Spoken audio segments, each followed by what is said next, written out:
y a este ciclo de conferencias en el marco del Seminario Permanente de Humanidades, llamémoslo así,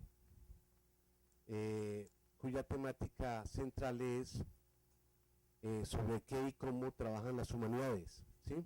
Es una preocupación que surge en el seno de los comités de investigación y de posgrados de la Facultad de Humanidades, cuyo propósito central es esclarecer cuestiones, llamémoslas así, limítrofes de las humanidades con otras disciplinas como las ciencias naturales, las ciencias sociales, etc. La conferencia que tenemos hoy es la cuarta de este ciclo de conferencias y es la que cierra este primer semestre. El seminario se inauguró en febrero de este año. Realmente consideramos que ha sido exitoso, que ha cumplido el propósito, los objetivos con los cuales se abrió este espacio.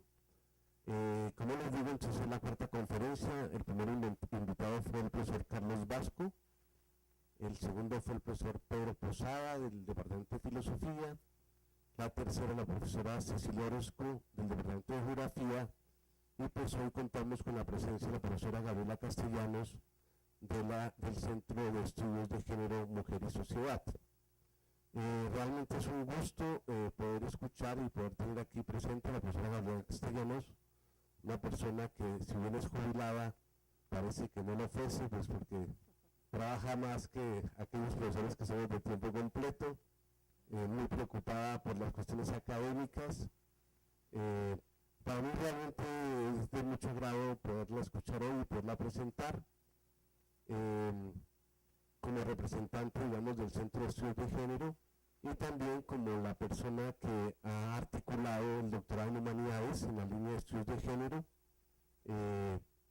que realmente es un proyecto importante que mostrar aquí en la Facultad de Humanidades. Y entonces, bueno, con este preámbulo, pues era simplemente para contextualizar el trabajo. La profesora Gabriela Castellanos va a retomar o va a recoger, digamos, un poco la preocupación del seminario a partir de un análisis particular en el campo en que ella se mueve, que son los estudios de género, y de ahí el título de la conferencia, que se llama El impacto del género y la interdisciplinariedad, 3 casos, ¿sí? Bueno, entonces los dejo con la profesora Gabriela, viene la exposición y después habrá una sección de preguntas. Bueno, muchas gracias. ¿Necesito micrófono?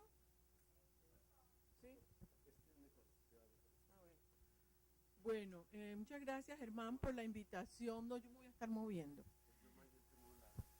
Bueno, listo. Bueno, yo empiezo hablando de una reacción de muchas personas, sobre todo académicos y quizá fundamentalmente hombres, frente al concepto de género. ¿Qué es esto del género?, se preguntan aún hoy algunos académicos, y lo preguntan no sin cierta irritación, como si se hubieran encontrado algún molusco dañino en un precioso jardín. Tienen razón al considerarlo un neologismo, pues género por muchos siglos quiso decir exclusivamente la diferencia gramatical entre palabras femeninas y masculinas. Sin embargo, en los últimos 60 o más años, el término se ha convertido en una categoría analítica que ha tenido un fuerte impacto en las ciencias sociales y humanas, y denota no solo las relaciones de poder entre hombres y mujeres, sino también todo el conjunto de representaciones, discursos y prácticas sociales relacionadas con el cuerpo, la sexualidad y los roles socioculturales de los sexos. ¿Qué tan fuerte continuará haciendo ese impacto? Es una pregunta que solo el tiempo podrá responder.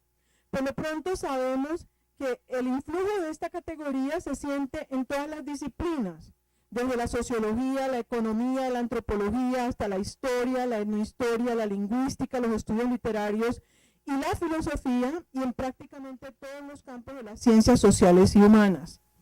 No es raro encontrar que en un solo volumen se recojan trabajos sobre género en múltiples campos y disciplinas, pero no se trata de una mera yuxtaposición disciplinaria, Además, los estudios de género forman parte de la tendencia a la interdisciplinariedad, o sea, a que los métodos y las teorías se articulen entre sí e interaccionen entre sí.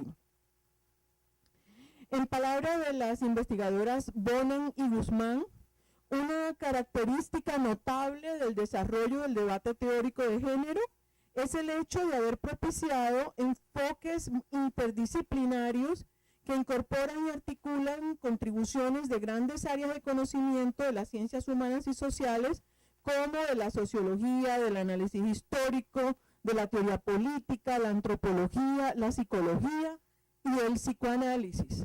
De este modo, la teoría de género, continúan diciendo Bonan y Guzmán, es una contribución sui generis al desarrollo de nuevos horizontes epistemológicos y permite un conocimiento renovado de los fenómenos sociales y humanos en su complejidad. En particular, hace un aporte al debate teórico de la modernidad y al análisis de las transformaciones que implica la modernidad contemporánea.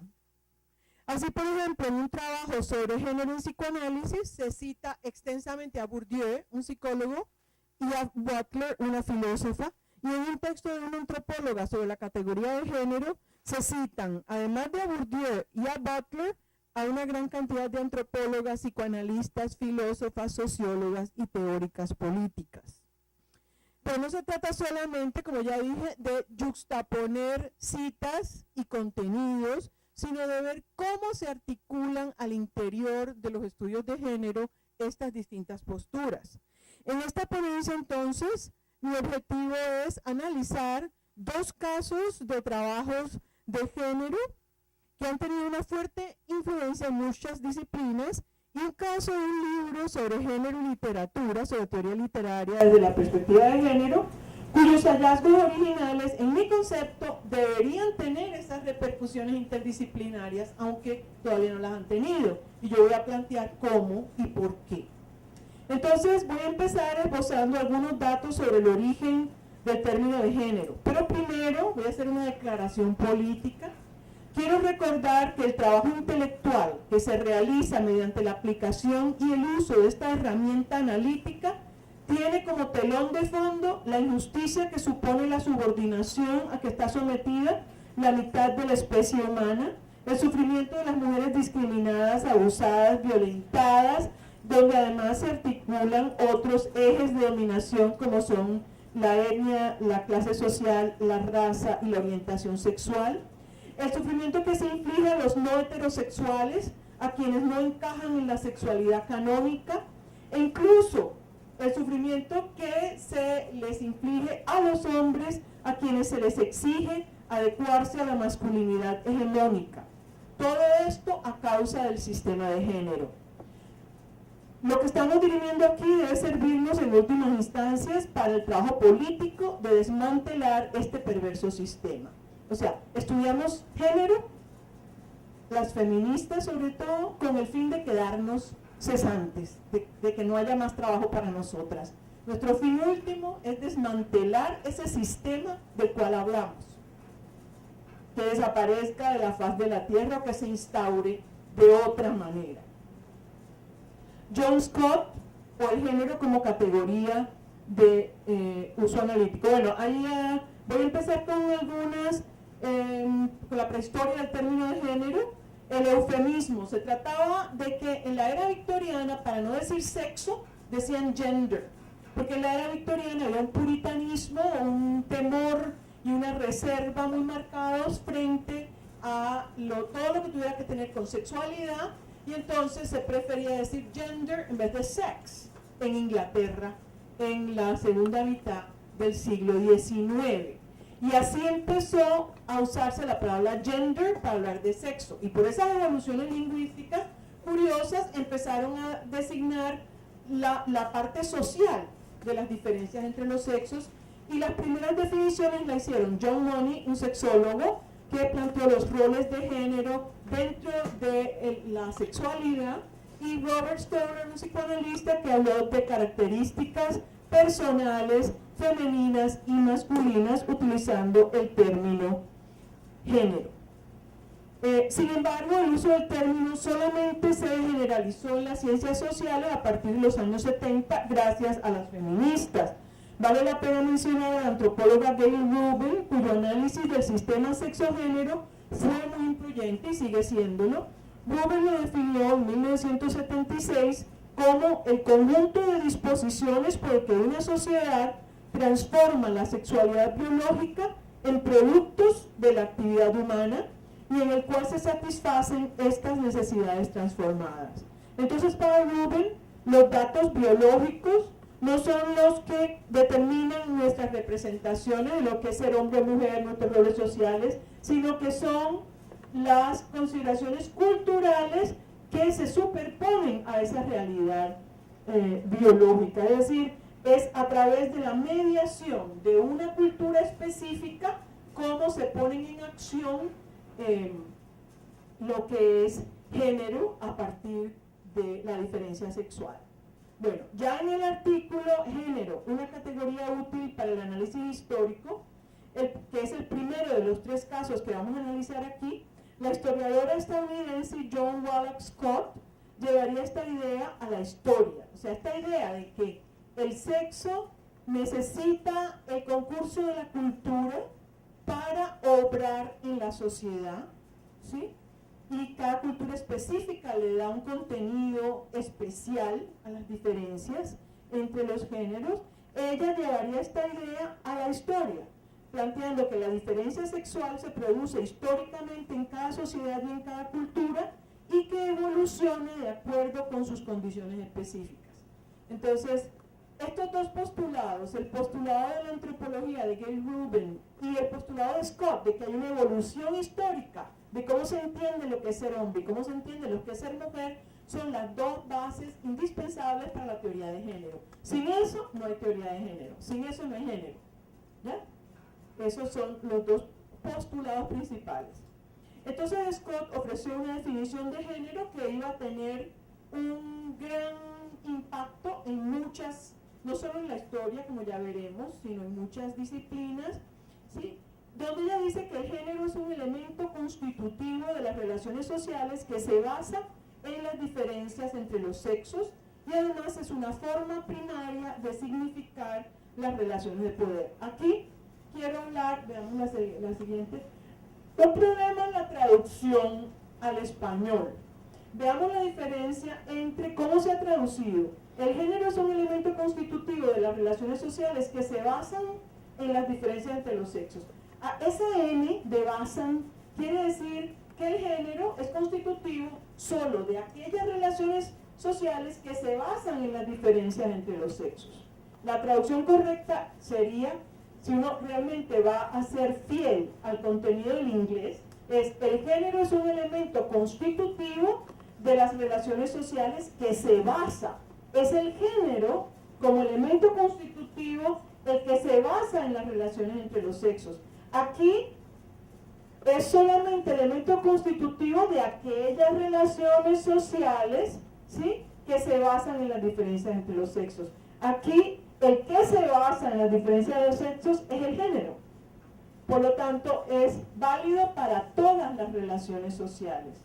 Este es el sentido que tiene en inglés y que en la traducción al español se pierde. Entonces, para Scott, todas las relaciones sociales tienen un componente de género, el cual los convierte en un tipo específico de relaciones de poder. Cuando Scott dice que es una forma primaria de relaciones de poder, quiere decir que no hace falta plantear que hay una forma de dominación básica y fundamental, que es, por ejemplo, la de clases, que es lo que sostenían los marxistas. No, es el género, como la clase, como la raza, como la etnia, son formas primarias de relaciones de poder. No hace falta otra que la explique, ¿ya? Sino el género en sí es la base de la explotación y de la dominación y la subordinación de género. Mientras que los marxistas decían, no, primero está la clase social y si usted soluciona el problema y llega a la dictadura del proletariado, se acaba la discriminación racial, se acaba la subordinación de la mujer, se acaban los problemas de los indígenas, se acaban los problemas de los... O sea, eso era la base de todo. Para John Scott, el problema del género es una cuestión primaria de relaciones de poder. En segundo lugar, esa frase quiere decir que aprendemos lo que es el poder desde nuestros momentos de inicio de la vida, mediante esa forma primaria de poder que se da en las relaciones familiares entre los sexos. Estos son los dos sentidos de esa formulación de que es una forma primaria de poder.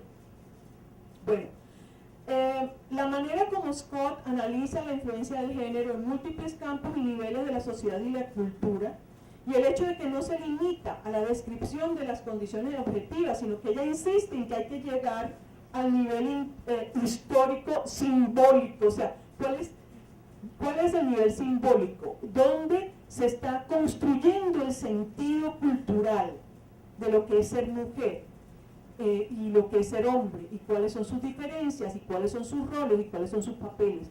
Llegar a ese nivel profundo de los símbolos culturales es uno de los aportes de ella, y hace que se haya sostenido en el tiempo, ya lleva 30 años este artículo, por la profundidad de su análisis. Pero bueno, ¿qué influencia ha tenido ella? Se hizo cuando se cumplieron 30 años de la publicación del artículo. Se hizo un foro en el 2006 para evaluar qué influencia había tenido este artículo, y ese foro produjo un volumen que se llama así, Foro para evaluar la influencia del artículo de John Scott, y los ensayos de distintas autoras de este foro demuestran no solo la importancia de la contribución de Scott, sino las formas en las cuales su impacto se ha sentido en los diversos campos.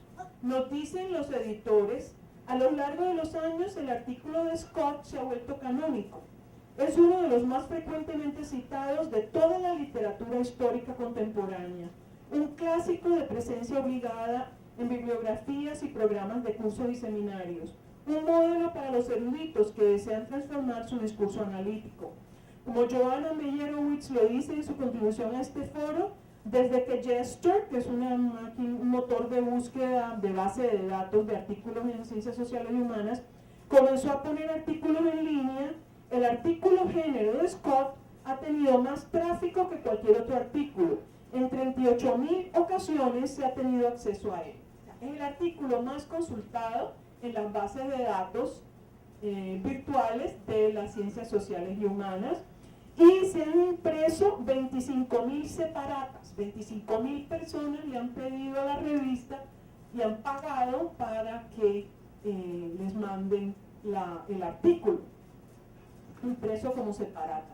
Nos gusta pensar que todos los artículos de esta revista, dicen los editores, tienen un impacto en el pensamiento histórico, pero hay pocos que tengan este tipo de alcance e influencia, tanto para estudiantes como para expertos. Entonces, en ese volumen se plantearon artículos sobre la influencia del artículo de John Scott en la historia en Estados Unidos, en Europa, tanto del este como del oeste, y en China y en algunos países de América Latina. Pero si allí se ha producido un impacto en cómo se piensa la historia, en Colombia no podemos decir lo mismo. Aquí, para la abrumadora mayoría de los historiadores, John Scott sigue siendo una desconocida. Inclusive en muchos casos, cuando se hace historia de la mujer, se sigue presuponiendo que la mujer es un ser definido biológicamente. O sea, se dijo mujer y ya se dijo todo. Todos sabemos lo que es ser mujer.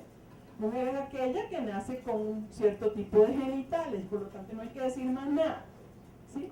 Este tipo de trabajo sobre historia de la mujer obviamente carecen de una perspectiva de género, y en ellos se desconocen las diferencias culturales que son lo que constituyen la perspectiva de género. Y aunque la categoría de género se emplea en este país para investigar una gran gama de temas disciplinas, o sea, somos muchas las mujeres ya que trabajamos con la categoría de género y algunos varones, desde la lingüística, la teoría política, los estudios culturales, la historia, la psicología, el psicoanálisis, la educación y la comunicación social, la sociología aplicada al estudio del trabajo, la salud, la familia, la prostitución, la violencia, entre muchos otros temas. Quienes trabajamos empleando esta perspectiva seguimos siendo más bien la excepción que la regla en cada una de nuestras disciplinas. En cualquier caso, las investigaciones y reflexiones académicas realizadas, o sea, en Colombia estamos atrasados, es lo que trato de decir. En cualquier caso, las investigaciones y reflexiones académicas realizadas en Colombia desde la perspectiva de género muestran la capacidad transformadora de esta categoría. Tenemos aquí en el Centro de Estudios de Género se publicó un volumen llamado Discurso, Género y Mujer en 1994. En 1995 se hace un volumen similar que se llamó Género e Identidad en la Escuela Nacional, en la Universidad Nacional. Este grupo de investigadoras vuelve a publicar en el año 2010 un volumen recopilado por Arango y Viveros. O sea, ahí se ha demostrado, si usted ve el bagaje de investigaciones de todas estas mujeres que han publicado en estos volúmenes, se ve que se ha demostrado la importancia de la categoría de género para entender las problemáticas colombianas. Bueno, además no es necesario que se mencionen explícitamente a las mujeres para hablar de las relaciones entre hombres y mujeres en un evento, situación y fenómeno. Precisamente la categoría de género permite que en ámbitos fuertemente masculinizados, donde se excluye radicalmente a las mujeres, haya un elemento de género muy claro. Esa misma exclusión es un factor de género. Recuerden que según Scott, estamos ante un problema de sentidos, de la dimensión simbólica, de cómo se significa la ausencia de las mujeres en distintos ámbitos. O sea, un ejemplo es la filosofía, donde la ausencia de la problemática de la mujer no quiere decir que entonces no sea pertinente allí el género. Lo que quiere decir es que se presupone que el ser humano sujeto por antonomasia es el varón y se está desconociendo a la otra mitad de la realidad humana. Bueno, pero también el texto de Scott ha sido una de las bases teóricas para el concepto de la transversalidad de género, que se ha definido como la organización, la mejora, el desarrollo y la evaluación de los procesos políticos, de modo que una perspectiva de igualdad de género se incorpore en todas las políticas, a todos los niveles y en todas las etapas por los actores normalmente involucrados en la adopción de medidas políticas. Esto es un concepto que viene del Consejo de Europa, que se basa también en la reunión de Beijing, la Conferencia Mundial de la Mujer de 1995. Es un concepto que constantemente se está esbozando en programas y proyectos gubernamentales y de ONGs financiados internacionalmente.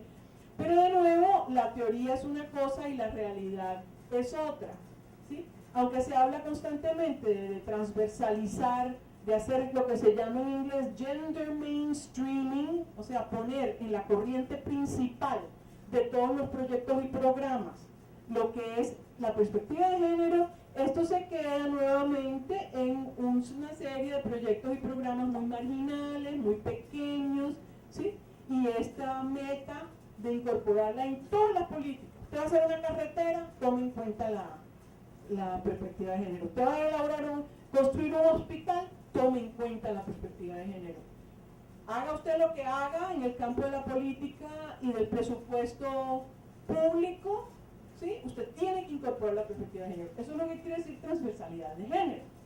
Pero una cosa es lo que se dice y otra cosa es lo que hace. En cualquier caso, el concepto ha recibido fuertes críticas desde algunas posiciones feministas debido a que los proyectos gubernamentales y las actuaciones de ONGs y organizaciones no gubernamentales de mujeres, allí se tiende a perder la perspectiva crítica para pasar a un enfoque burocrático, ¿sí? Entonces muchas teóricas feministas critican esta tendencia desde la transversalidad de género a pensar en el problema de género como algo que hay que trabajar sin producir transformaciones grandes, ¿no? Y profundas. Como vemos, la influencia del trabajo de Scott ha sido no solo amplia, sino además profunda. Ahora bien, el recurrir desde el punto de vista teórico a un artículo que, como este de Scott, tiene casi 30 años, puede parecer un anacronismo, como insinúa la abogada y experta en Derecho de Familia, Isabel Cristina Jaramillo, que es la directora de la Facultad de Derecho de la Universidad de los Andes, en su reseña al libro de Arango y Viveros del 2011. Un libro cuyo título está muy cercano al título del artículo de John Scott. El artículo de John Scott se llama Género, una categoría útil para el análisis histórico, y el título del libro del 2011, donde las compiladoras son Arango y Viveros, es Género, una categoría útil para las ciencias sociales. Isabel Jaramillo se pregunta, ¿no es esto un anacronismo? ¿Emplear un título tan parecido a un artículo de hace 30 años? Vale la pena preguntarse qué vigencia tiene aún este artículo, qué inflexiones ha tenido, qué impactos en el estudio de problemas sociales, en conjunción con otros ejes de diferencia, como son la raza, la etnia, la clase social o la orientación sexual. ¿Cómo puede el género continuar siendo una categoría útil en el siglo XXI? Estas son algunas de las preguntas que examinan expertas en los campos de la historia, la filosofía, la literatura, entre otros, en el libro La cuestión de género, el feminismo crítico de John Scott, publicado en el 2011 y compilado por Elizabeth Witt y nada menos que Judith Butler. Las autoras examinan las formas en las cuales la categoría de género se ha traducido en sus propias perspectivas disciplinarias, en todos estos campos disciplinarios, analizando la influencia continuada de las reflexiones de Scott, a la vez que su importancia, siempre y cuando se emplee el concepto definido por Scott de una manera crítica. La misma John Scott examinó en 2 artículos recientes la vigencia actual de sus propios planteamientos de 1986. En primer lugar, la autora confirma su idea de que tanto mujer como hombre son conceptos variables a los que no se les puede asignar un significado universal. Esa es la base de la perspectiva de género. Sin eso no hay perspectiva de género. Ninguno de los dos puede considerarse un término cuyo sentido haya quedado resuelto a partir de los hechos biológicos. Lo que el artículo gender hace es plantear mujer y hombre como conceptos. Niega la idea de que esas 2 palabras describan de modo transparente objetos o cuerpos perdurables. Y se pregunta más bien cómo se piensan esos cuerpos.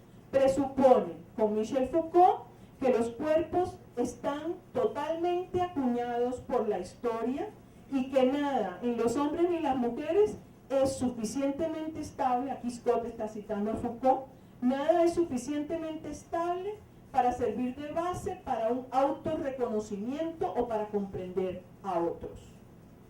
Entonces, dice Scott, al examinar la vigencia de su propio artículo, como la categoría clase, la de género es útil cuando se emplea para resolver preguntas en contextos específicos, cuando señala un camino a investigaciones específicas, ya sea sobre relaciones sociales o sobre discursos y retóricas. Es por esto que Scott nos dice que género debe ser visto como una pregunta. El género solamente es válido como pregunta, nunca como formulaciones definitivas. Pregunta sobre las relaciones de poder entre mujeres y hombres que quedan perpetuamente sin resolver de un modo definitivo. Unas preguntas constantemente susceptibles de recibir respuestas distintas dependiendo de las circunstancias históricas y culturales específicas. Según la propia Scott, solo en la medida en que género nos permita cuestionar los sentidos que culturalmente se asignan a los sexos y analizar los contextos dentro de los cuales se hace esta asignación, podrá seguir siendo una categoría analítica debido a su poder crítico. Bueno, pasemos entonces al segundo caso. Judith Butler o el sexo histórico y la performatividad. Judith Butler parte de la idea de que el poder es generador de discursos y que esto es lo que constituye, no solamente de discursos sobre el sexo, sino que constituye lo que llamamos sexualidad. En su libro ya clásico de 1990, El género en disputa, el feminismo y la subversión de la